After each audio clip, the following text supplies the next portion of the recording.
Good evening friends, welcome to channel. நான் உங்கள் திவாகர் செந்தில்ராஜன். முதல்ல டிஸ்க்ளைமரை பார்த்துடலாம், அப்புறம் நிஃப்டி பர்ஃபார்மன்ஸ் பார்ப்போம். நிஃப்டி வந்து நேற்றுக்கு முடிஞ்சது வந்து 24037, இன்னைக்கு ஓப்பன் ஆனது 2412, 40-50 பாயிண்ட் கேப் அப்பு. ஸோ எப்படி நம்ம இன்னைக்கு ஹேண்டில் பண்ணியிருக்கணும் அப்படின்னா, எனக்கு தெரிஞ்ச வரையும் ஃபர்ஸ்ட் 5 மினிட்ஸ் கேண்டில் நம்ம வெயிட் பண்ணுவோம். எங்கே ஓப்பன் பண்ணியிருக்கு அதை முதல்ல பார்ப்போம். நம்மளோட சப்போர்ட் ரெசிஸ்டன்ஸில் மேலே ஓப்பன் ஆகி மார்க்கெட் வந்து வலாட்டிலிட்டி அதிகம் இன்னைக்கு.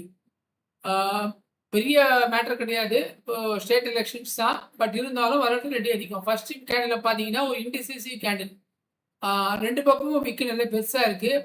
ஃபர்ஸ்ட் லெவலோட கேண்டில் பார்த்தீங்கன்னா ஓப்பன் ஆனது 24,102, ஐ வந்து 24,245, கிட்டத்தட்ட 150 பாயிண்ட் மேலே போச்சு.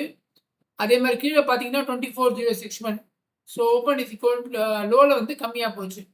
ஸோ ஐ வந்து க்ளோஸ் வந்து 24,177, ஒரு 77 பாயிண்ட் ஃபர்ஸ்ட் கேண்டிலே க்ளோஸ் வச்சுது. ஸோ இந்த கேண்டில் நம்ம பார்க்கும்போது இதே கேண்டில் நடுவில் இருந்தது, இந்த இடத்துல ஓப்பன் ஆகிருந்ததுன்னா நம்ம ட்ரேட் எடுக்க முடியாது, ஏன்னா இன்டிசிசிவ். பட் இது சப்போர்ட்டில் இருக்கிறதுனால இந்த செல்லிங் ப்ரெஷரை பற்றி நாம் பயப்பட வேண்டிய அவசியம் இல்லை. ஏன்னா மெஜாரிட்டி பார்த்தீங்கன்னா இது வந்து பையிங் ப்ரெஷர். ஸோ அப்போ ஆல்மோஸ்ட் பார்த்தீங்கன்னா இந்த கிட்டத்தட்ட 24,063லேருந்து 24,170, 100 பாயிண்ட் மொத்தம் இருக்கிறது. கிட்டத்தட்ட 2/3 வந்து பையிங் ப்ரெஷர் தான், மீடியா செல்லிங் ப்ரெஷர். அதுவும் வந்து பையிங் பிளேஸில் வந்ததுனால, சப்போர்ட்டில் வந்ததுனால நம்ம பெருசாக பயப்பட வேண்டிய அவசியம் இல்லை. அட்லீஸ்ட் இது வரைக்கும் போகும், இல்லை நெக்ஸ்ட் ரெசிஸ்டன்ஸ் வரைக்கும் போகிறதுக்கு வாய்ப்பு இருக்குது. ஸோ இதை பேஸ் பண்ணி நாம் இங்கே ஒரு கால் ஆப்ஷன் எடுக்கலாம். இப்போ வந்து இது 24,157னால நம்ம 24,200 கால் ஆப்ஷன் எடுக்கலாம். 24,200 கால் ஆப்ஷனில் ஒரு மார்க் போட்டுக்கலாம். ஸோ ஒன்று நம்ம கன்சர்வேட்டிவாக ஒர்க் பண்ணுறதா இதை தாண்டின அப்புறம் ட்ரேட் எடுக்கிறது சேஃபு. இல்லை எனக்கு சப்போர்ட்டில் இருக்குது அதனால் போகும், ஷாப் லாஸ் பெருசாக இருந்தால் பரவாயில்ல. ஏன்னா ஷாப் லாஸ் பார்த்தீங்கன்னா உங்களுக்கு இங்கே ஷாப் லாஸ் 149லேருந்து 170, கிட்டத்தட்ட 35 பாயிண்ட். 35 பாயிண்ட்னா 2,200 பாயிண்ட் பெரிய ஸ்டாப் லாஸ். டார்கெட் பார்த்தீங்கன்னா 188, ஆல்மோஸ்ட் 1:1, ஒன்று கொஞ்சம் மேலே வரும்னு வச்சுக்கோங்களேன். ஸோ இந்த மாதிரி ரிஸ்க் எடுத்து நம்ம எடுக்கலாமா வேணாமான்றது அவ்வளோ ரிஸ்க் மேனேஜரை பொறுத்தது.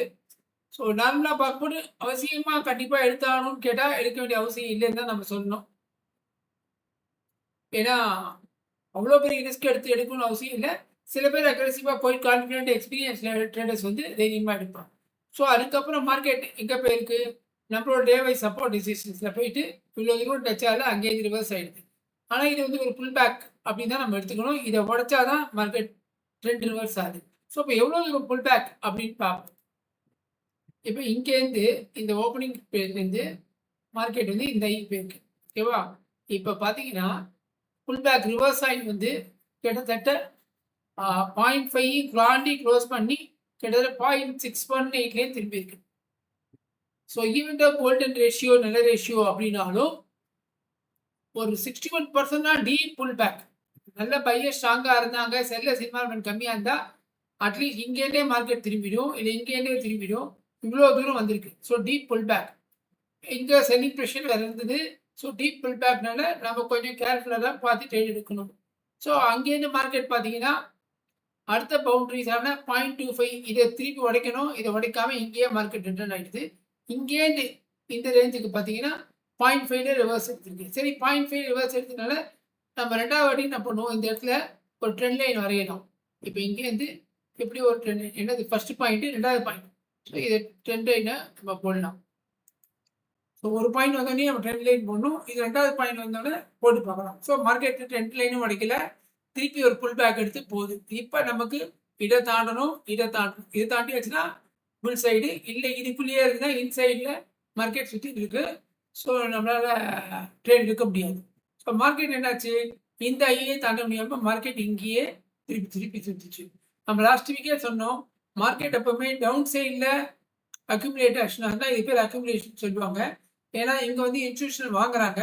ஸோ அவங்க ஒரு ஸ்டேஜுக்கு அப்புறம் அவங்களோட அக்யூமுலேஷன் முடிஞ்சதுக்கப்புறம் மார்க்கெட்டை மேலே எடுத்துகிட்டு போயிடுவாங்க. எப்பயுமே ரெசிஸ்டன்ஸில் டொக்கு அடிச்சதுன்னா அவங்க வந்து டிஸ்ட்ரிபியூட் பண்ணுறாங்க, நம்மள மாதிரி இன்ட்ரெஸ்ட்டாக மார்க்கெட்டை தள்ளி விடுறாங்க. அப்போ நம்மளால ரொம்ப நேரம் துமக்க முடியாது, வெயிட்டு தாங்காமல் கீழே விட்டு.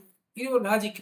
ஸோ அதே மாதிரி தான் பார்த்தீங்கன்னா கிட்டத்தட்ட 11 மணிலேருந்து ஒரு கிட்டத்தட்ட 1 ஹவர் 1 மணி நேரமா கிட்டத்தட்ட 3/4 மணி நேரம் பண்ணிட்டு ட்ரெண்ட் லைனை உடைச்சு மார்க்கெட் கீழே வந்துருச்சு. ஸோ உடச்சனால ஆட்டோமேட்டிக்காக எங்கே ஆரம்பிச்சதோ அதே இடத்துக்கே வந்து மார்க்கெட் வந்துருச்சு. ஸோ இதுக்கப்புறம் வந்து பார்த்தீங்கன்னா சப்போர்ட்டையும் உடச்சிச்சு. அதே சமயத்தில் இதுக்கு அப்புறம் தான் நம்ம இந்த சைடு தான் போகணும். ஸோ நம்மளை பொறுத்தவரை நேற்றுக்கு டே க்ளோஸை உடச்சிச்சு. அதுக்கப்புறம் ரீடெஸ்ட் எடுக்கலான்னு பார்ப்போம். ஆனால் அதுக்கப்புறம் கீழே வரல. சப்போஸ் இதுக்கப்புறம் கீழே எடுத்து இங்கே வந்துட்டால் நம்ம எடுத்துக்கலாம். அதுக்கப்புறம் நமக்கு வந்து ஒரு பெரிய ப்ரைஸ் ஆக்ஷன் பெருசாக கிடைக்கலாம். அதனால இந்த ஒரு ட்ரேட் எடுக்கலாம் தான் அக்ரெசிவாக எடுத்துக்கலாம் வச்சு, மற்றபடி இன்னைக்கு பெருசாக ட்ரேட் எடுக்க முடியும்னு பார்த்தா எடுக்க முடியல. ஸோ இங்கேருந்து நீங்கள் பார்த்தீங்கன்னா கூட இப்போ மார்க்கெட் இங்கேருந்து இவ்வளோ தூரம் வந்துச்சு, திருப்பி இங்கேருந்து இவ்வளோ தூரம் போயிருக்கு பாருங்க. இங்கேருந்து இவ்வளோ தூரம் போயிட்டு திருப்பி அங்கேயும் 0.5 உடச்சிச்சு. ஸோ மார்க்கெட் வந்து ஒரு 0.50% புல் பேக்ன்றது அங்கேயும் திருப்பி உடச்சினாலே நமக்கு டவுட். ஸோ இங்கே உடச்சது ஓகே, இங்கேயே திருப்பி மேலே போயிருக்கணும், மேலே போகல. ஸோ இந்த இடத்துல ஒரு கன்ஃபர்மேஷன் செல்லில் ஸ்ட்ராங் ஆகிறாங்க. ஏன்னா இதுவே பெரிய புல் பேக்கு. இது 2வது கன்ஃபர்மேஷன், ஆல்ரெடி இங்கே செல்லிங் ப்ரெஷர். ஸோ அதனால் நம்ம டவுன் சைட் ட்ரை பண்ணலாம்னா டவுன் சைட் ட்ரை பண்ண முடியாது. இதை உடச்சா தான் டவுன் சைட் ட்ரை பண்ண முடியும். ஸோ அதனால் நமக்கு வந்து ஒரு பெரிய ட்ரேட் கிடையாது. இதெல்லாம் ஓகே, ட்ரெண்டிங்கில் உடச்சி ட்ரேட் எடுக்கலாம்னு சொன்னால் இதெல்லாம் not advisable. So daily trade எடுக்கணும் இதுக்கு வைக்காதீங்க. இப்போ லாஸ்ட் வீக் பார்த்தீங்கன்னா உங்களுக்கு ஒரே நாள்லேயே 3 ட்ரேட் கிடச்சிது. ஸோ இந்த மாதிரி நேரத்தில் ட்ரேட் இல்லைன்னா பரவாயில்ல அப்படின்ட்டு விடலாம்.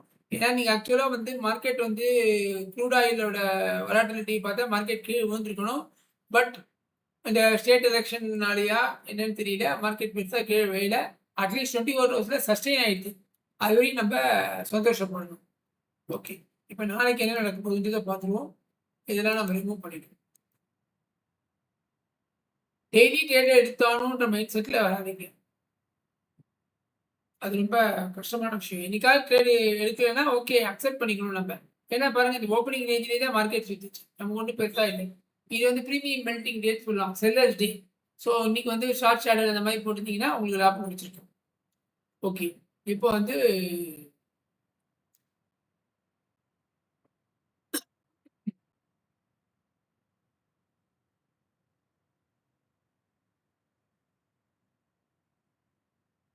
இப்போ மற்ற எல்லாம் ஒரு 2 பார்த்துட்டு நாளைக்கு நிஃப்டி எப்படி இருக்குன்னு பார்ப்போம். இன்னைக்கு இந்தியா விக்ஸ் வந்து 0.87% கம்மி இருக்கு. ருப்பி வந்து 95 போயிடுது. ஸோ அதுவும் ஒரு பெரிய காரணம், மார்க்கெட்டு கீழே விழுந்ததுக்கு.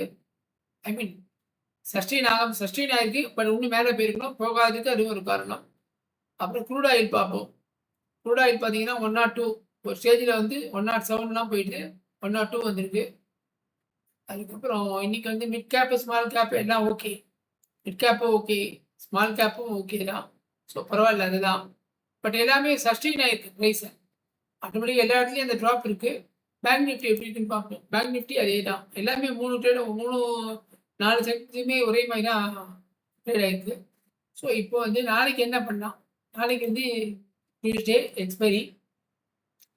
ஓப்பன் இன்ட்ரெஸ்ட் பார்த்தீங்கன்னா 24,200 24,300 ஸ்ட்ராங்காக இருக்குது கால் சைடு.